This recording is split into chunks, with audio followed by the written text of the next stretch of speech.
The following is a presentation of the iRacing Esports Network.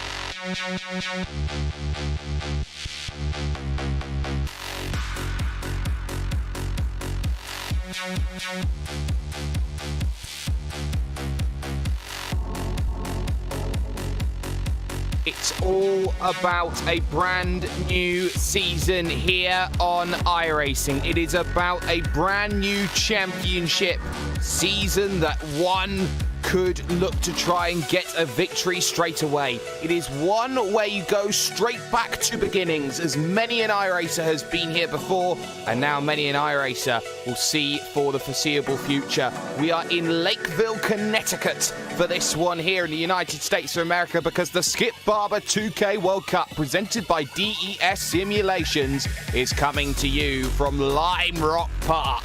And my goodness, what a circuit it is. One lap of qualifying only. It's a shootout lap with only 5 minutes to get things going here on the iRacing Esports Network, brought to you by RaceSpotTV. It's Jake Sperry here with Randy Cheneth behind the cameras for this one, and an important qualifying that needs to be sorted out. The first time that this series for a very long time has gone to one-shot qualifying. A lot of rule changes have happened just before the start of this winter to summer season, and my goodness, is this one going to be interesting. Over 40 vehicles will be taking over to the starting grid for this one, but around a lap which is under 1 minute. This could be one of the tracks which could throw a surprising victor for this 2.46 kilometer 7-turn circuit here today. One of the first drivers who's looking to set a lap time is the Racecraft Engineering 53 machine of Andrew Picario, heading through Big Bend, turn numbers 1 and 2 out on circuit. Note the different patch of tarmac that you can use as an ideal racing line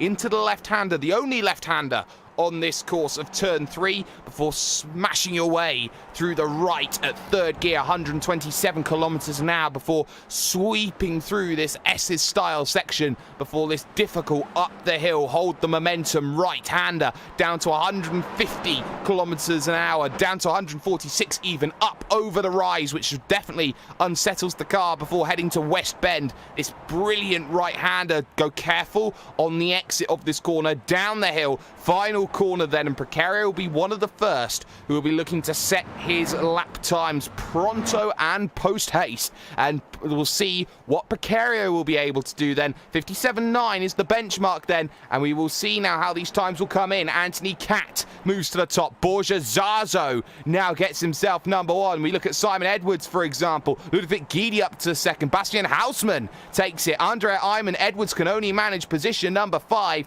with his lap time, and you start wondering, where are some of the favourites? Enzo Cantor in 16th, watching the 2, the man they call Mr. 2K World Cup, Philippe Lebert. He's waited a little bit to see what sort of time that he needs to do. Justin Tipton, his own teammate, now goes to the top, 57.631. Greg Seitz up into third. It's Andre Iman now in second position. So your top 5 at the moment: Tipton, Iman, Seitz, Hausmann and Zazo. Lebert, though, making his way out of West Bend, under the bridge, and now to the final corner. This man has been at the top end of championship so many times. A bridesmaid, though, more in recent years than he has been the overall bride. Has lost the last 2 championships to Brian Lockwood and also Ade Koba, but he gets pole position with a 57.528, and that is a crucial lap time, as we still got the likes of Kurt Crum and Tuan Tran looking to set their one and only lap times. Other drivers who haven't yet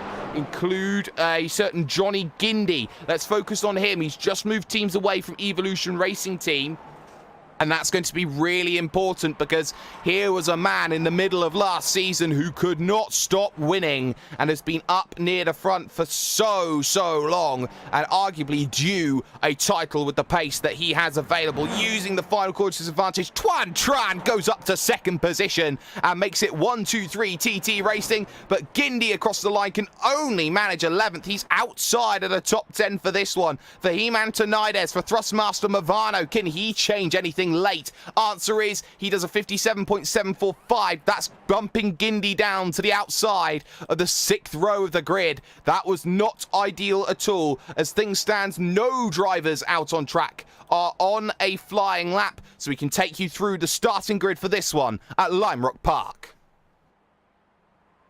But we have to wait just a little bit. But what we can say is that this track is one which does have a lot of issues with it in terms of very quickly bunching up the field. You have to be so cautious in the early stages of this event, and if you can get a lap time in, you know exactly what you need to do when you're at the front of the field to break away. The front is probably the safest place when it comes to a race at Lime Rock Park, and looking at this field with one-shot qualifying, there are players outside of where they would be. Think about the drivers who haven't set lap times. Like Diego Francisco will have to go all the way through the field, but now with qualifying all but done, we can finally show you that magical grid. Philippe Lebert then on the pole position, 57.528. Tuan Tran will be alongside with Justin Tipton in third, 1-2-3 TT Racing. Andrea Iman, great qualifying in fourth with Greg Seitz in fifth and Bastian Hausmann in sixth. Borja Zazo will start seventh with Brian Lockwood in eighth, with Ludwig Guidi ninth and Michael Farder rounding out the top 10.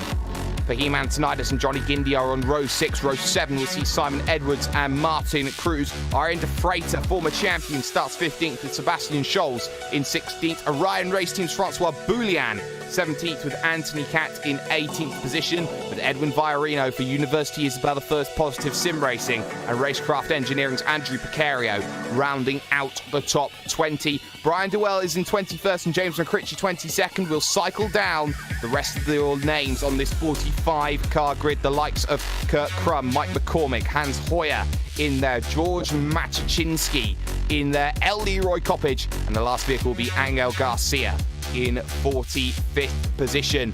A lot of changes over the new build, a new season, a new chance for a new championship, new rules in effect, and a lot of drivers know that this is the time to start picking up their resolve and their results. They know what's capable of them. They know what they are able to do, and they have to go out there and showcase in the first round of the season just what they are able to produce. It is worth noting TT Racing will have 5 vehicles inside of the top 6. They have absolutely blitzed one-shot qualifying, but think about the names: Borja Zazo, Brian Lockwood, the likes of Johnny Gindi will all be making progress through this field if they're not careful.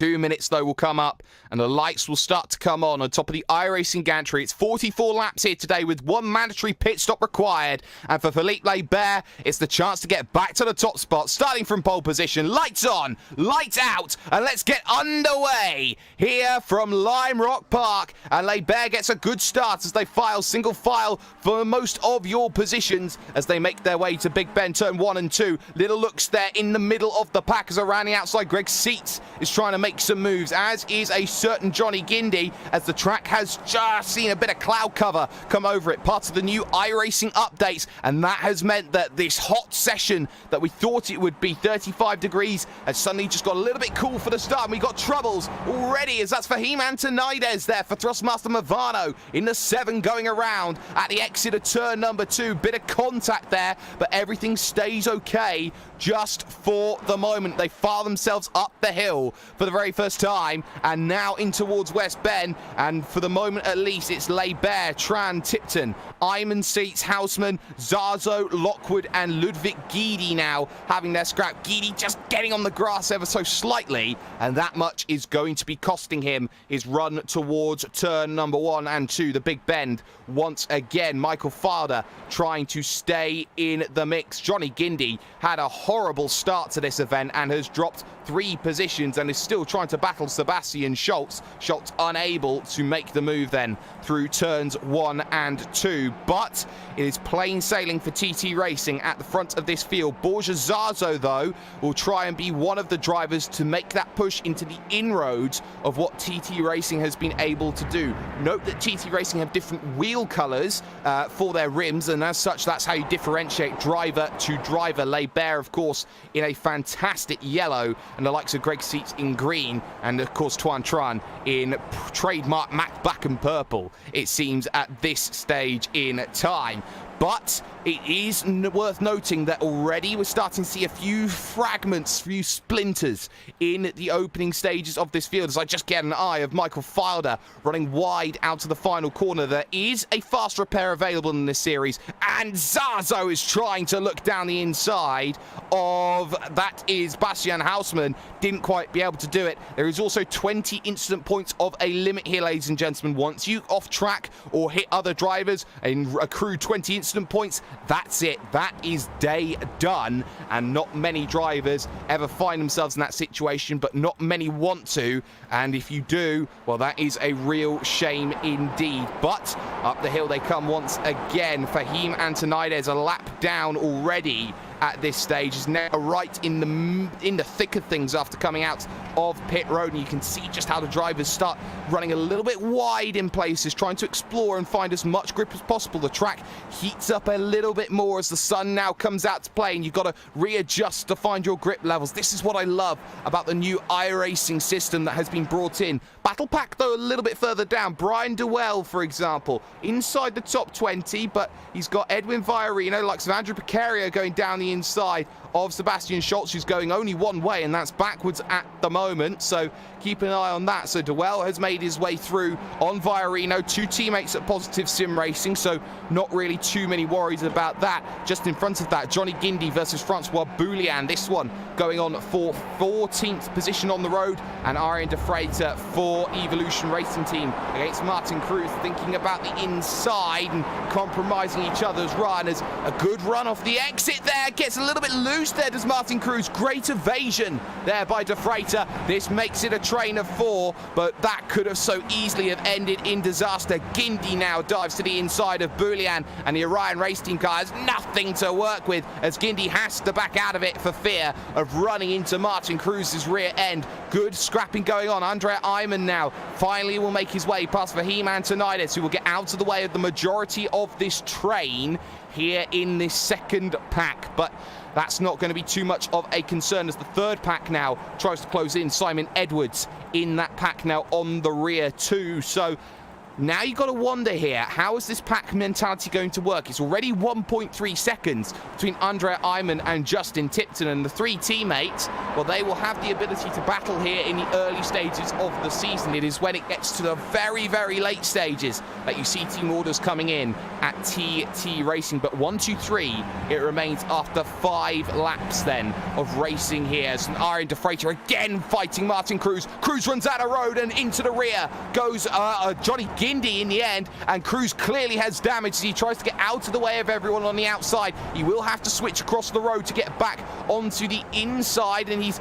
going very, very skittery trying to get himself back, but I think he's just about safe.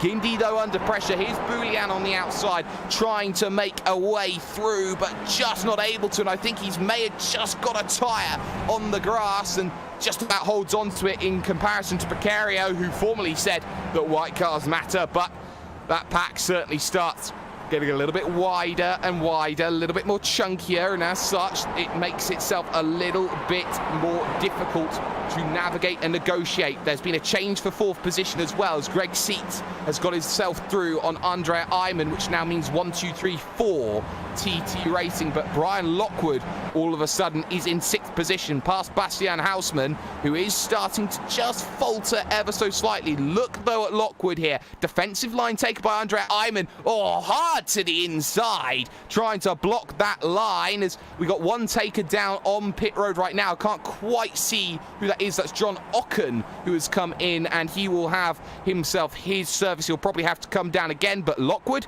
gets himself through on Andrea Ayman around the outside to make that work. It's not often that you get to see that happen, But now it's just about how former champion Brian Lockwood wants to run the gauntlet and get the pace moving. For example, Greg Seats at the front of this Peloton-esque pack does not want to put the pace down, wants the top three to break away. This is the issue that Brian Lockwood is going to see. He is going to want to try and pull this gap back in as quickly as possible. It's already out at 2.3 seconds, and even with some short filling and some mastery in the stops, that's not really going to do too much help in the long run for him. But if he can just about jump that gap, he'll be very, very well placed. Here comes Lockwood now, looking to make the move. Almost contact between himself and Greg Seats, but Lockwood will go the long way around in the Racecraft engineering car, trying to make it work, trying to get the power down early. Can he get it working as Houseman loses a position behind? Still fighting their way through turn number 3, and that is going to have to be day done on the overtake then for Greg Seats. He loses out to Brian Lockwood. Ludwig Guidi was the man who got through on Bastian Houseman, and that one was for 9th position. As now fantastic run for Borja Zarzo down the inside of Andrea Ayman, and that is another position gained for the Spaniard, as now behind Houseman under pressure from Simon Edwards here. And no matter where you look in this second pack, it all seems to get a little bit feisty as now Philippe Lebert starts looking at what he needs to be doing right now, and the answer is he's got Tuan Tran just behind, who moves out of the draft very, very early in the battle for the race lead, and maybe thinking about making a move, but decides against it in this early stage, deciding that he wants to save that fuel. Same with Justin Tipton as they have that battle, as Houseman has run into issues. So has another driver, and that was Andrea Ayman, who started this race from 4th position. Two separate incidents, methinks, as just looking at what happened to Bastian Houseman. If we can get a replay of what happened to him,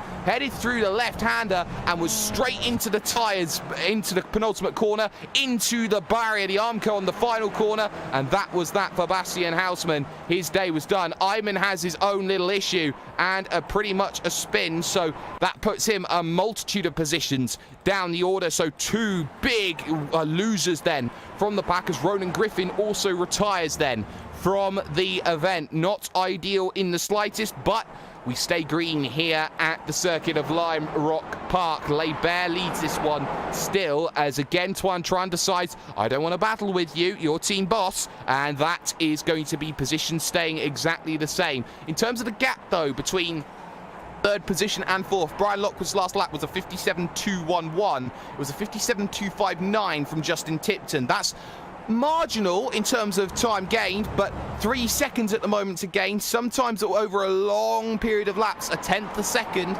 is very useful, and there is of course time in the stops that becomes very, very useful to work with as well. 3rd pack, no, we got to keep an eye out on, because it is starting to splinter out a little bit. Fahim Antonides, who is a lap down, is what Iron de Freitas focusing on next in this race, as he tries to reel back in Michael Filder and the group that's 2 seconds down the road. Behind him, Guindy, Boulian, Precario, Duell, Kat Viorino, and Sebastian Scholz now starting to get dropped back towards Kurt Crum and Steve Facciacci's 4th group, which holds James McCritchie and Christopher Crome in that pack as well. Look at how they fan out, because there's Precario, who might just be in a precarious position. Brian Duell wants to try and go around the outside the Canadian, and he'll get that position. Francois Boulian, in the end, can't find a way past Johnny Guindy as they continue their scrap in the pack, and they look to try and pull a little bit further forward in this one. Pit stop window though is a very, very wide one here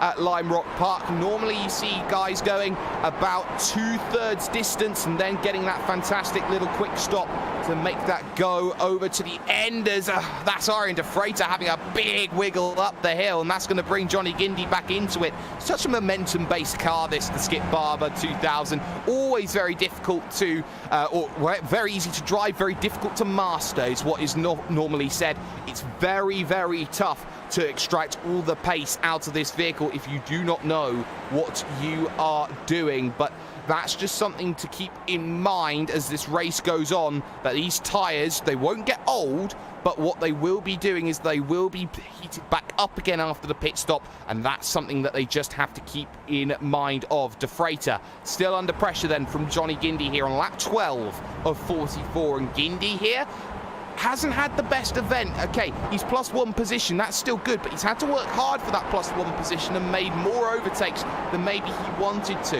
In terms of your biggest mover and shaker inside the top 10, it is said Arjen de Freitas. He's up 5 positions today, as is Simon Edwards in 8th position here, as Edwards is on the rear of Ludwig Guidi here in their own little battle. Battle for 5th, though, is going to get on because Greg Seitz is under pressure from Borja Zazo, who closes down to 1/10 of a second, but is not close enough to make a concerted dive down the inside, and as such, that will be Borja Zazo, trying to just play the patience game and work out when is the right time to come down in and make a stop. And at the moment, it is not yet. Other big gainers, Diogo Francisco is up an astonishing 21 places so far in this event. He's gone from 42nd to exactly where he needs to be, and that position is going to be 21st. James McCritchie is on pit road, and that looks terminal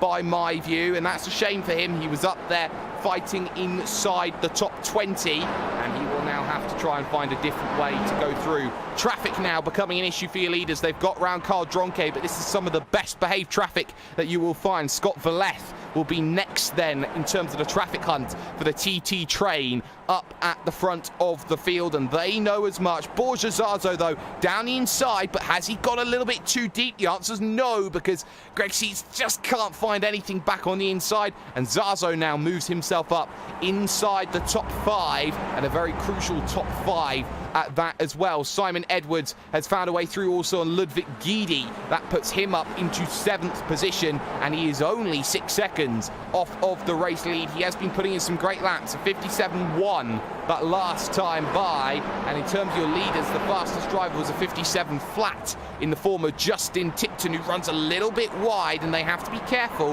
about how much that they do decide to run wide here in this event. The biggest incident gainer at the moment is Johnny Guindy. You've only got 20, and after 14 laps, he's already up on 13, so he's got to be very, very cautious about how he runs the rest of this event. Now look at Michael Filder. He's thinking about making a move, but you see he backs out in towards turn number 1. Didn't want to send one down the inside of Ludwig Guidi. Thought better of it, and there will be better opportunities later on in this one. Valeth being very cautious with the traffic and has done well to avoid any form of issues in this one as McCritchie officially retires from this one. Quite a few retirements: Griffin, Houseman, Iman and James McCritchie, the 4 who have gone so far. Got drivers laps down being Rob Adams, John Ocken, Fahim Antonides, Carl Dronke, and now Scott Valeth is added to the list as well. No real takers on the lane as of yet too, as Johnny Guindy has made his way through on Arjen de Freitas, and that one was for the top 10.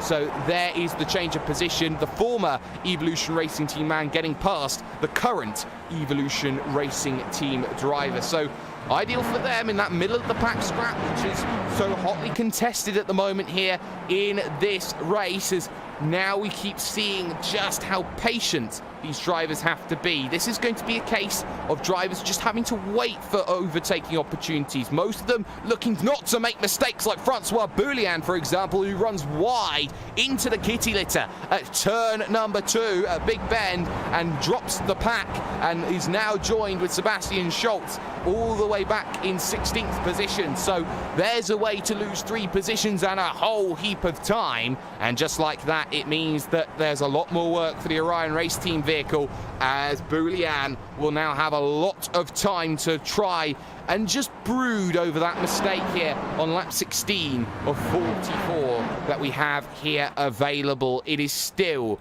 Philippe Laibert out in front. He has led every lap of this event, and with every 3 laps that he leads, he gains an extra bonus point towards his championship efforts, and that is very, very crucial in the long term. He also gained bonus points for getting pole position as well, which was very vital, as Brian Duell has made his way through against Andrew Picario, moves up 1 more position into 12th place now out on track. And his teammate, or his former teammate in front, is Arjen de Freitas, of course, formerly of Positive Sim Racing. So seems it's former teammate against former teammate against former teammate. The lineage seemingly going down the line here for 10th, 11th and 12th position out on track. But keep an eye on Simon Edwards, because the gap for Greg Seats is starting to fall away here from Borja Zazo, and that's not helping at all. Greg Seats, all of a sudden, is now within that 1 second window of Simon Edwards, and if Edwards gets a sniff, he will use that opportunity as he uses all of his road tax and a little bit more as Christopher Iman, who I believe was spotting for Andrea Iman, decides I'm done as well. But now look at this in towards turn number 1. Traffic not in the best position there for Greg Seats. Had to go around the outside of Scott Valeth. Valeth hangs to the inside as now there's a good run from Guidi through turn number 3. Isn't really going to get it here through the only left-hander on the circuit, so not much that you can do there as Ludwig Guidi. Just stay behind Simon Edwards, but Edwards is certainly closing down Greg Seats here in the battle for 6th position on the road, and Seats may just be a little bit powerless at this stage to see if anything will happen. Your top 3 remains unchanged at the front, but it is Simon Edwards now and Ludwig Guidi you've got to keep the focus on, and it's so easy at this track just to follow in the line of the driver in front. It's only 7 turns, it looks so easy, but it's so quick to see some mistakes. Carl Dronke decides he wants to come down and make his stop, as does Angel Garcia, who looks like his stop is going to be terminal by his standards, but it seems no position change at the moment for Greg Seats as he looks to try and continue on his way racing. This is going to be a race which probably will be decided come pit stop time, as De Freitas does make his way back through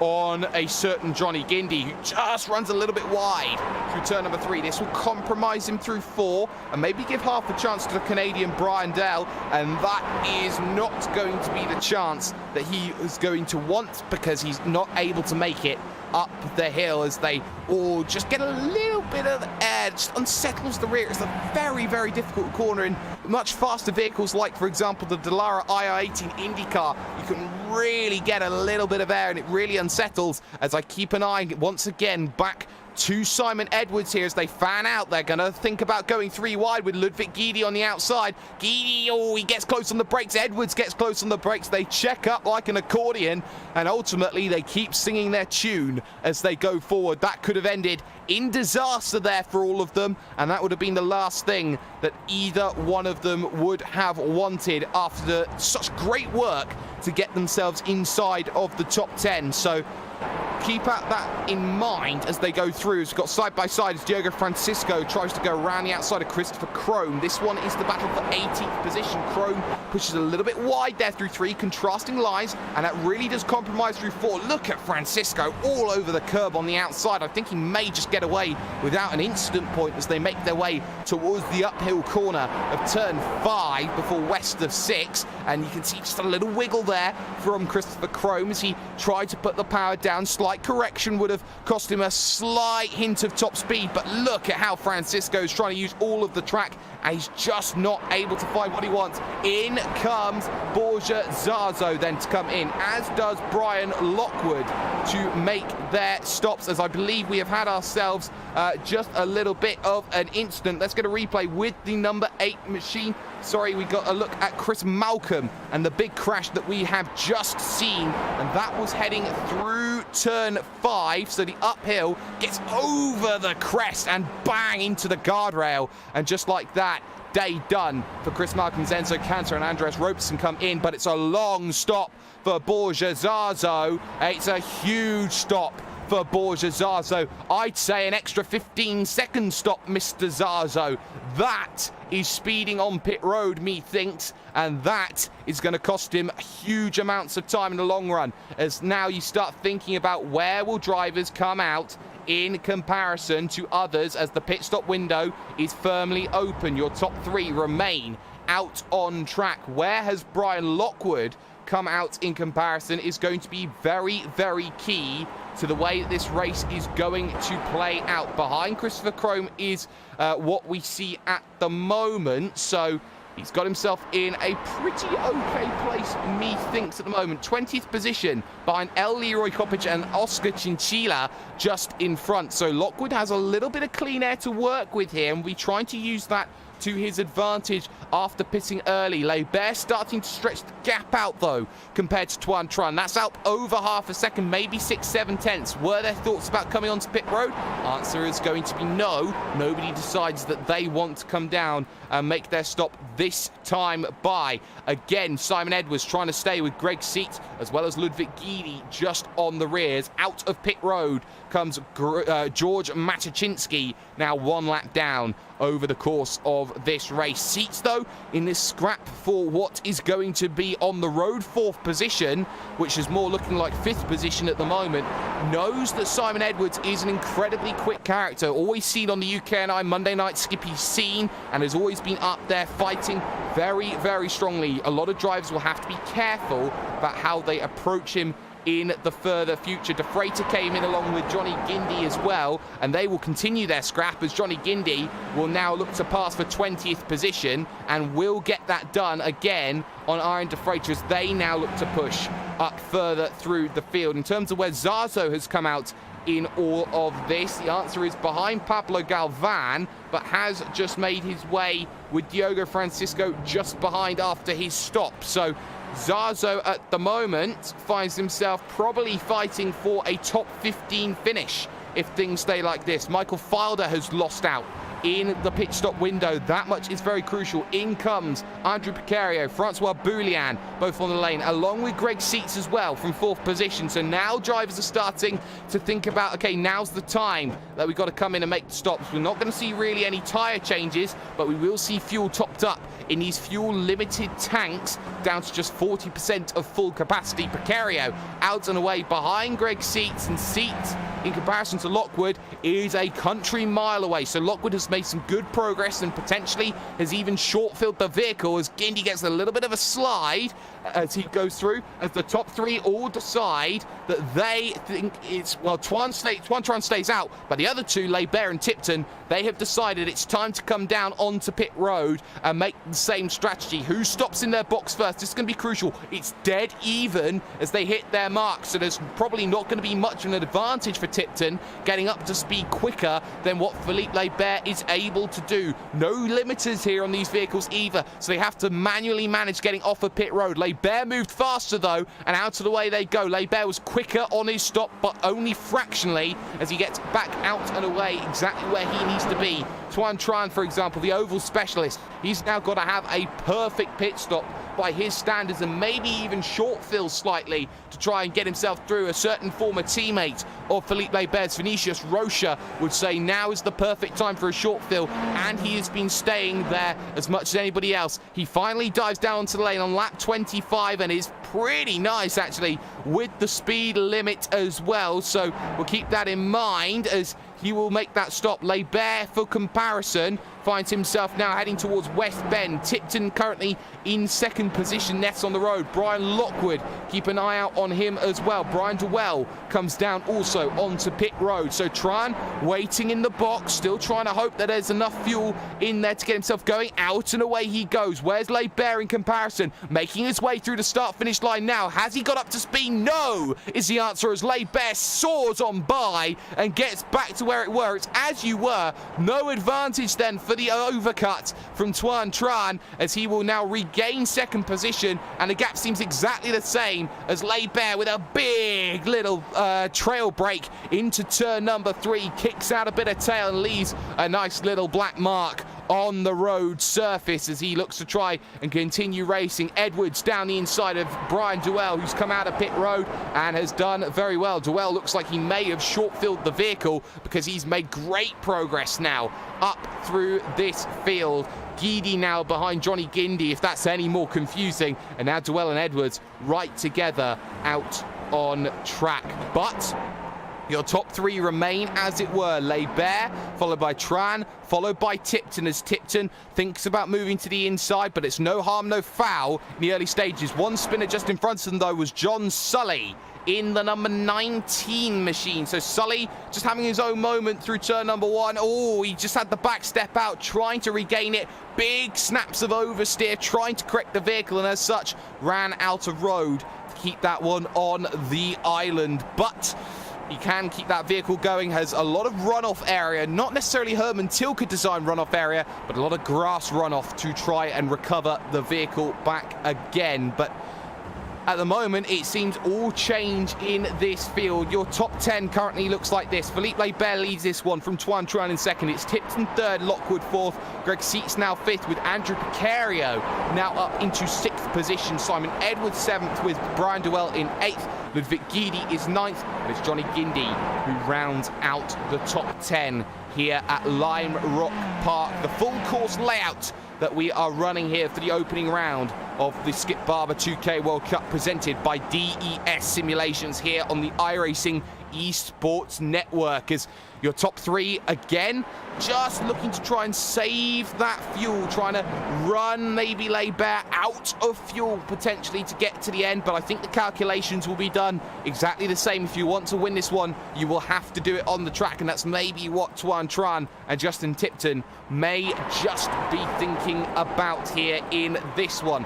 Gindi and Guidi, though, still together out on track, still having their own little scrap, but at the moment, no changes in terms of their position, as actually there is a mini train forming behind with Arian De Freitas. It involves Anthony Catt, Edwin Viorino, and Martin Cruz. Cruz has made no positions, but the two in front have made six. Big slide there from Anthony Catt as he tries to get that one gathered up the hill and just about manages to in the long and short of things. But as it looks, it seems that there is not much in terms of overtaking opportunity. Maybe Brian Duell has a shot, maybe even Ludwig Guidi has a shot at this time into turn number one. I know Tuan Tran didn't, but he's now all over the rear of Philippe Lebert and be looking for any opportunity now to try and make it work. But no changes for position. Guidi looking, but not finding at the moment. It's actually Anthony Catt does lose the position to Edwin Viorino. That one now moves the Positive Sim Racing man up into 12th position out on circuit, and has made some great progress over the last couple of years from someone who was always fighting towards the back of the pack, now a perennial mid-pack runner here in the 2K World Cup, and has certainly adapted like a duck to water with this vehicle. But now we're going to start seeing battling. Tuan Tran on the outside, trying to think about getting past Philippe Lebert. Lap 30 of 44, but thinks better of it though, and especially with Tipton behind. Just as a reminder here about how difficult this race can be, that is something that Tuan Tran is thinking about. He was under a tenth of a second over the start-finish line, and something tells me he could have made the move if he pushed for it. But of course, now is starting to think about this game of tactical chess at about 200 kilometers an hour, if they ever get to it, at least 170 around this track. The worry is going to be for Tuan Tran, if he does make that move on Philippe Lebert, Lebert can just sit and wait and try and bring himself back in. It's about Tuan Tran leaving this as late as possible to go and make this move, but every time he leaves it later and later, another 3 laps wrap up for Philippe Lebert, another bonus championship point laps up, and that could mean that Tuan Tran may win the race, but not get as many points. Look at this, fan out though, 3 wide, they're thinking about into turn number 1, and again, no changes of position then between Tran, Lebert and Tipton, as it remains 1, 2, 3, but all the while they do that and fan out, it's only going to allow Brian Lockwood the chance to come in. 3.3 seconds back, mind you, but anytime they start fighting, that's Lockwood and that Racecraft Engineering car back in, as Andrew Picario needs to worry here. Brian Duell, he thought that he could get down the inside. He wasn't able to do so. Ludwig Guidi has made his way through on Johnny Gindi. That one for 9th position on the road. So Guidi is now back to where he started in this event. But that pack will be fighting for seconds. It's actually Guidi thinking about the inside uphill, but not quite making it there. And Brian Duell didn't really have the track to work with, and so had to very, very quickly slot back into line. But again, Tuan Tran looks to the outside, tried to think about making a move, gets himself halfway alongside, even the whole way alongside there, but again decides to turn late and back out of any prospective move that he thought was possible. Every time he does that, he's sending a warning message to Philippe Lebert. I can get past you. I know that you have multiple championships under your belt, but I know that I could get past you as and when I wish to, and showcase just what my abilities are capable of here in this event. with a little bit further down, Borgesazo in his own little scrap. He's got Francois Boulian and also Diogo Francisco looking to be worried as they get onto the brakes through turn number 3. The left-hander out on circuit into the right-hander of turn number 4. And now Francisco starts thinking about maybe a top 15 from dead last on the grid, and that will be some achievement. We've seen him do it a couple of times last season, and we'll be maybe seeing him do so once again. Big wiggle over the hill from him as they now make their way to West Bend, but not able to really capitalize and make anything happen just yet. No changes at the front then in terms of that move, but all of a sudden there's a little look from Andrew Picario potentially on a certain Englishman known as Simon Edwards, who does take a very, very narrow line trying to get this one sorted. And for the time being, not much that you can do to try and make that move. If you're Andrew Picario, you have to wait and almost make your moves 3-4 laps in advance if you want to go and make a move around this wonderful, wonderful short circuit. But we are starting to hit the closing stages. We are at 3/4 distance here in this event. When they cross the line, it's 11 laps to go here at Lime Rock Park, and Philippe Laibert has himself a comfortable line, but now has to move defensive potentially. But Tran decides he doesn't want to force the issue again, and just like that, Philippe Laibert holds the position once more, as still Justin Tipton's playing that waiting game. Brian Lockwood in 3rd position is closing, but just not quite enough at the moment. 3.3 seconds back. I think he's running out of time if he wants to try and make anything happen by his standards. Edwin Viorino, though, he's still fighting. He's thinking about Arjen de Freitas' 11th position and potentially a top 10 if anything should happen to anybody inside that top 10, which could be likely with just how packed it is. It's a pack of 3, a pack of 5, and of course that pack of 2 ones being Seat and Lockwood in their own little world. So there is the chance that contact could happen late in this event, and this track does have a tendency to show that sort of nature. Philippe Laibert has a huge moment coming out of the final corner, and he's lucky that he's kept that vehicle going. There's the warning shot for Laibert, and Tuan Tran was thinking about the ins outside. If that was the moment to strike, I don't know what was, but Laibert, my goodness me, let's get a replay of this. Brought to you by Antwerp Designs, the official graphics partners here at RaceSpotTV, and my goodness, Laibert just gets a bit of grass on the outside of the final corner and spears over towards pit entry and somehow manages to gather the vehicle back up. And Laibert does not often make those sorts of mistakes, and he is very lucky to still have himself in a championship fighting picture after that sort of moment. You don't often get them. There are drop weeks, but of course Laibert would not have wanted to use one this early on in the season. Now through the final corner he comes this time once again, and he'll be a little bit more careful with that final corner and instantly moving hard to the inside. No draft being taken by Tuan Tran, who does not want to take it as of yet. As this race does continue, that could have been a chance though for Brian Lockwood to close that down. The gap now down to 2.7 seconds to your race leader, 2.2 to Justin Tipton, with just 9 laps to go here in this race, and that's going to be a very, very telling factor here for this one. With just that much time remaining, there could just be a little spark left for Brian Lockwood. If he thinks about a podium, it may just come true if he has a Christmas wish left underneath him, especially as this will be the last race before Christmas does get itself through. This series runs bi-weekly or fortnightly, as you would say it. Guidi has made his way through on Brian Duell. He's dropped a position a little bit further back in the pack and now has Andrew Picario's sights, or in his sights I should say, next in terms of what he wants. But for the time being, no dice at the moment, and again, no dice, no overtake at the front of the field. Laibert again taking the lap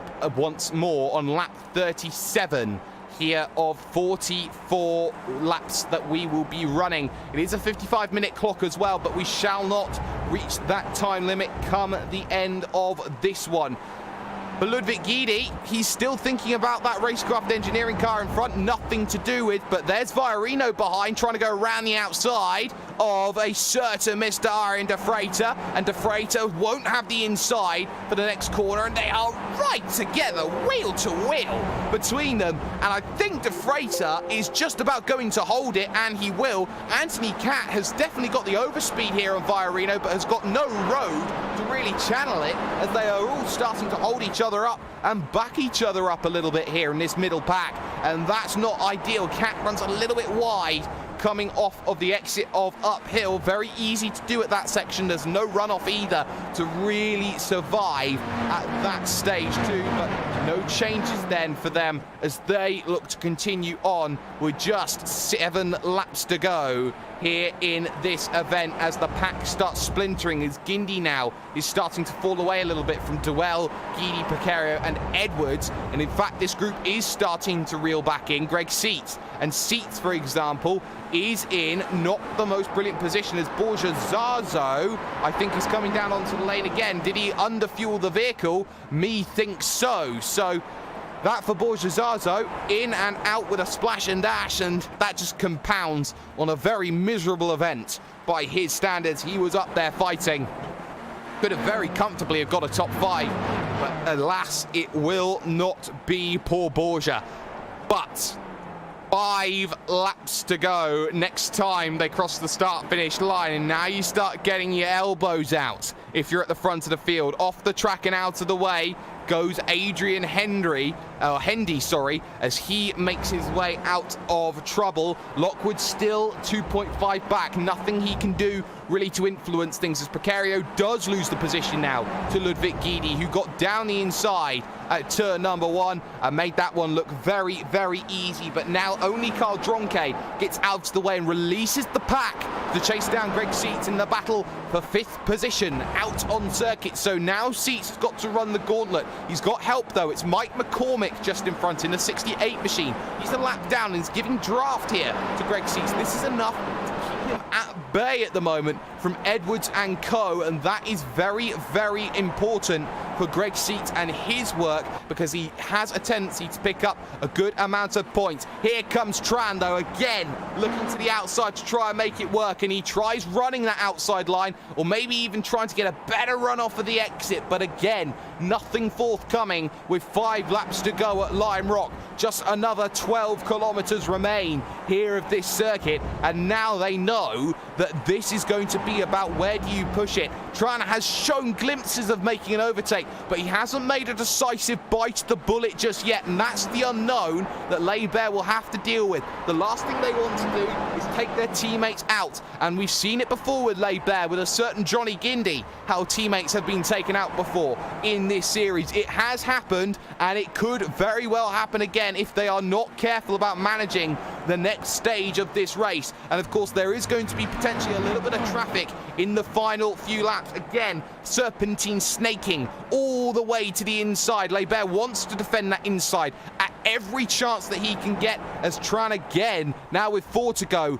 does not find anything that he wants. Tipton has just been so patient waiting in 3rd. He's hoping that these two come together, but ultimately nothing has happened with them so far in this event, and they will be hoping a long hope that they can get themselves that 1-2-3 that TT Racing want. Viorino again scrapping it out as there is no contact potentially. Round almost goes Viorino. Good checkup from Anthony Cat to avoid contact. Viorino keeps in it. There may have been slightly contact. I don't think there was, but De Freitas now on the rear of Johnny Guindy once again and looking for one more position. But Guindy, 2 instants away from disqualification, will be very, very cautious about the way he fights this one. For Greg Seats, he knows that Simon Edwards is there, and on the final lap this is not going to be very nice for Seats, who now has to hold off the gauntlet, which does include a hard charging Ludwig Guidi. As we look at the battle for the lead, all of a sudden they are going to go too wide here once again. Look at Tran try and run it around the outside. He's not going to get the traction down on the exit. That gives Leibert a chance to break away, and again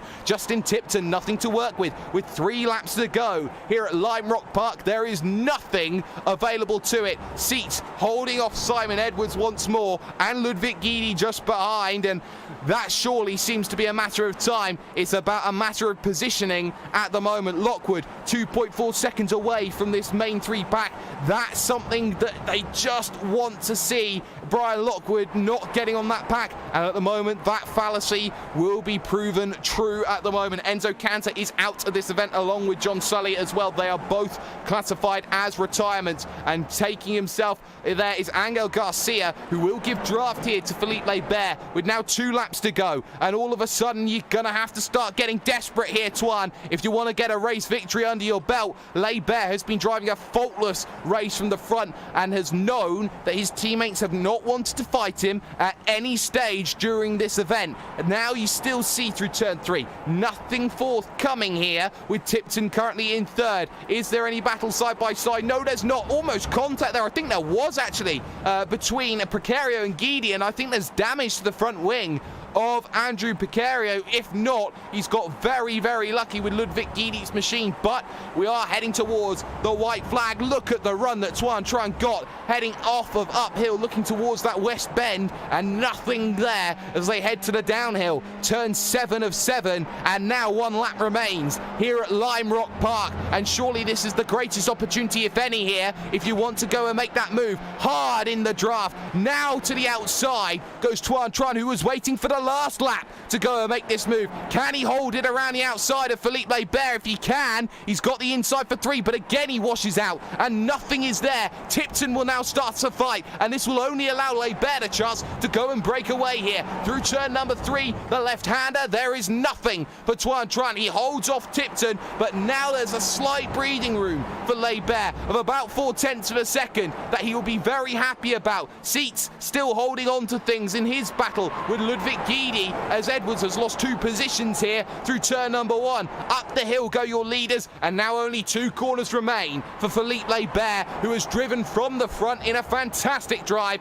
and has proven against his teammates that they've waited too long. They haven't harassed enough, and they will learn for next time, because it will be a slight drag race to the start-finish line. But Philippe Lebert holding on, takes the opening race victory here at Lime Rock Park and has made it a 1-2-3-5 come the end. A great finish there for TT Racing, who look out the podium. But what a battle. It's a drag race between Edwards and Duell, and I believe that was Simon Edwards stealing one on the line. Rob Adams will not battle Arian De Freitas. He was a lap down, but my goodness me, that one was about tactical battling, and that one in the end blew up in Tuan Tran's face if he wanted to make anything happen from that. But it is Philippe Lebert back to winning ways, as he so rarely found in the last season throughout the second half of 2018. But at the end of 2018, he will find a way to smile. Classified results then.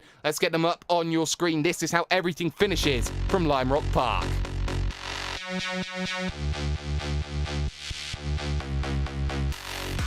Philippe Lebert takes the victory by just a shade over 1/10 of a second ahead of Tuan Tran in second, with Justin Tipton locking out the podium in third position. Brian Lockwood gets 4th place ahead of Greg Seats 13 seconds down the road in 5th, with Ludwig Guidi 6th and Simon Edwards in 7th position. He was only 38 thousandths clear of Brian Duell in 8th, with Andrew Precario 9th and Arian De Freitas +5 rounding out the top 10. Anthony Catt gets 11th position with Edwin Villarino in 12th. Diogo Francisco from 42nd is your big charger. He gets himself 29 places to get to 13th, with Francois Boulian 14th and Kurt Crum in the Bombshell Motorsports car in 15th place. Christopher Crome gets 16th with Pablo Galvan in 17th. Michael Farder fell backwards, as did Sebastian Schultz and Borja Zarzo. Looking onto the third page, the likes of Johnny Gindi finishing this one over a minute back, having to splash and dash it. Oscar Gintila Matza is up also 20 positions by his standards. Then you get to those a lap down, the likes of George Matuszynski, got Mike McCormick there, Andreas Robertson and Scott Valette all a lap down. The likes of Hans Hoyer and Angel Garcia now 2 laps down, and those who were laps down multiple and failed to finish: Fahim Antonides, Enzo Cantor, John Sully, James McCritchie, Andrea Iman, Bastian Hausman and Ronan Griffin as well.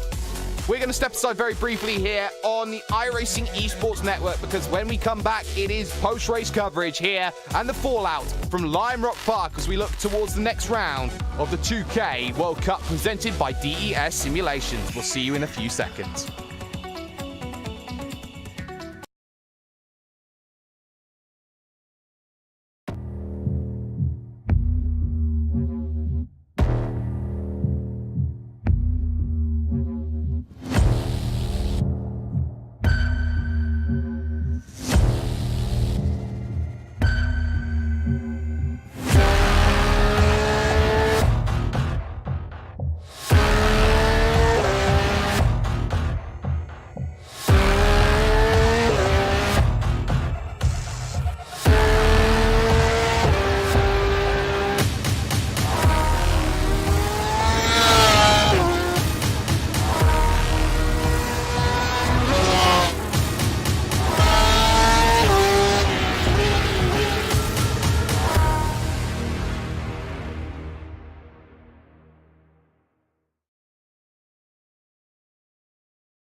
Well, what a race that we have managed to see.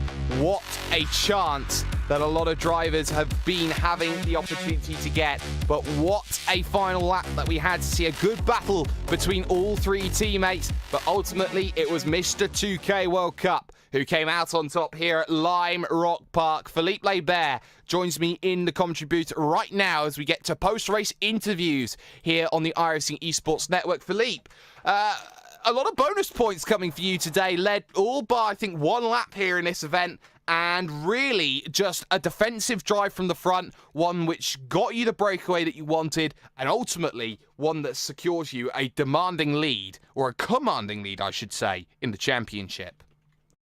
Yeah, that's right. Getting pole was crucial. I knew if I could start from pole, I could win the race, because it's so hard to pass on the outside of turn one. And I was afraid that Tuan would beat me to pole, and he didn't. So I was lucky there because he's quicker than me this week. And then it was all about controlling the race. And when we saw Brian getting closer at the end, we just told each other, let's just wait a few more laps before we start fighting again, because he was catching us at 4/10 a lap. So in the end, we had a gap of almost 2 seconds, so we were safe. But yeah, otherwise it was pretty boring. Well, sometimes racing doesn't have to be the most exciting. It's just the case of getting the points done. And in terms of opening out a season, we haven't seen a championship victory from you in a little while, I think is the right way to say it. I believe it is not... I won the last race. Well, you won the last race, but in terms of a championship, well, that's different. But you're now 2 wins in a row, last season and this season. So in terms of now building that momentum, do you feel now that you're starting to put the building blocks in, heading towards Interlagos in 2 weeks' time? Or 3 weeks' time, even? Yeah, but it's still early. And with Johnny doing a full season probably, and Arjan coming back, it's not going to be easy. And I was lucky because this track suits me. I like it a lot. And Johnny doesn't. So it's going to be tough, I'm sure. And in terms of the new rules that have come in then for the 2019 season, how much has that now condensed the racing and has made it a lot more of a driver's challenge than it has been, say, to necessarily just bring it towards a, oh, but it's fine, we've got this, this, and this that we can do that, you know, makes everything okay? I don't know what rule changes you're referring to, because not a lot has changed except a single qualifying lap. Well, in terms of, say, taking away the random grid or the random race and the double headers. Oh yeah, for sure, yeah. That was almost always a little bit of a lottery, and everybody was excited for it, but after the race, nobody really enjoyed it. So that's something we had to get away with. Well, I mean, dump, if you know what I mean, because yeah, it just doesn't. It's not good because there were a lot of crashes. As you could see last season, and yeah, it's not good. Having a lot of crashes is never a good thing. Well, it's a big victory for you, so the floor is yours. Shout out sponsors. Who gets it done? Yeah, first of all, I want to thank my teammates for a great race and for qualifying so good, so well up front. But most importantly, I want to thank our existing league sponsor, DES Simulation, because they're supporting us for another year this year. So thank you very much. Alright, till Philippe Lebert comes away with a big race victory. Justin Tipton joins us. He finished in third position. Justin, you seemingly stayed at the back of that front pack for the majority of that race. How difficult is it to make an overtake? Well, it's extremely difficult at Lime Rock to overtake. And then, you know, I really just had a lucky qualifying. Both Tuan and Philippe are a lot faster than me. So I was content to take third and maybe try and take second there at the end. But I was just trying to hang on and save some fuel, maybe get them in the pits. But there's not a lot I can do at this track. Well, of track which was very qualifying dependent, and let's actually talk about your qualifying effort. It was a great qualifying day for TT Racing, who found themselves, I believe it was 5 cars inside of the top 6, if my memory serves me correctly. So a big chunk of drivers at the front. You still get that big 1, 2, 3 finish, and foundations then for a championship battle, which moves over to Interlagos in about 3 weeks' time. Yeah, it was great qualifying by the team, and you know, I'm excited to get a third place. I think I qualified third 5 races last season and didn't get a single podium, so it was nice to actually finish a race without spinning out, tapping someone, speeding in the pits, you know, all the little mistakes. So it was nice to just have a race without those little mistakes and losing positions. And in terms of what you are expecting in the brand new 2019 year, you've got yourself that Interlagos track, which has a lot of elements that are similar in terms of pace-wise to Lime Rock, especially in the middle sector of the track. But you have yourself some very fast and flowing sections. It's pretty much a jack-of-all-trades track. How do you feel that drivers are going to manage that balance between driving aggressively around that track and also having that conservative measure, especially when you can very easily go too wide for 2/3 of a lap? You know, we'll just have to see. My experience is the front runners will probably play it smart, and starting around position 7 down, someone will fight and lose the front. Interlagos is definitely interesting because there is all that space to go side by side, but then you've got half a lap where you can gain 8/10 of a second in these drafty, skippy cars. Very, very telling indeed. But before we let you go, any shout-outs or sponsors? Oh, well, obviously, I think we do need to thank DS Simulation for helping us put this on. This is always a fun time, and definitely a shout out to my team and my wife Caroline for letting me have such a fun hobby. No worries at all. Justin Tipton then getting himself third position. Brian Lockwood managed to pick up 4th after starting this one in 8th position on the grid. Brian, a lot of work for you to do then over the course of this race. Had to systematically fight through the pack to get up to 4th. Got there very quickly, but was it a case of just too late once you got to 4th? Yeah, I mean, I put myself in a really bad position with that qualifying lap, and clearly I had the pace for better. But once I got up to 4th, Philippe was out there running basically qualifying laps, time trial laps. His teammates were working well together with him, so he was just able to grind out lap after lap. And throughout the first part of the race, I couldn't really keep up. I was losing half a tenth here, a tenth there. I found some pace toward the second half of the race, and they also started fighting, but at that point it was just a little too late. You found yourself in a position during the final stage of the event where you were trying to close down that gap. It was up over 3 seconds at one stage, and it was clawed back down come the end to 1.6. Do you feel like maybe given a bit more time and a bit more aggressive battling from the front that you may have had a legitimate shot at the podium? I feel like given more battling at the front, a few more laps, I would have had a shot at the win. I knew how to fight my way through the pack. I know how to race on this track. Philippe is really, really good defending, so I raced him in an official race earlier, and I'm not sure how that would have played out, but I think I could have gotten up there. And of course, Interlagos then on the 6th of January. How are you feeling about that? Of course, you're moving from North America down to South America, and what is pretty much a unique track in its own respect, the only South American track on the iRacing service. How do you think Interlagos is going to play out in terms of Racecraft Engineering's racing? Well, personally, it's not my strongest track, or at least it hasn't been in the past. I think Andrew and I will be able to have a pretty good showing there, and hopefully we'll get a few more members of RKE into that race as well. So, I mean, we'll see. We'll have to see. We're definitely going to work hard and do the best we can. And any shout-outs or sponsors?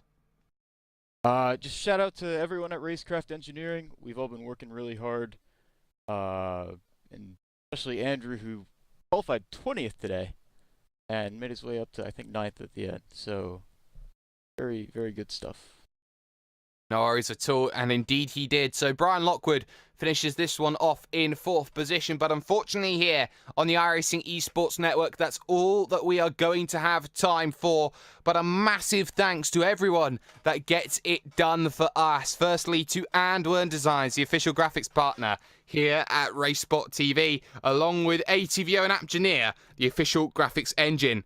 We didn't really have live timing and scoring for this one presented by Nick Thistle, and that of course would have been put up for the Neo Endurance series that went on earlier today in a great race. That was from Interlagos, where we're coming to in about 3 weeks' time. But of course, Simon Grossman's animations, as well as Istvan Ballo's Track Cams 22, check them out. Also want to give a big shout out to Will Vincent, Connery Maddock, Paul Smith, and the rest of the gang that are over in Leipzig and have been covering the Porsche Sim Racing Summit. They've done a fantastic job, and the new announcements that have come in from Porsche are absolutely sensational for the future of iRacing and sim racing in general.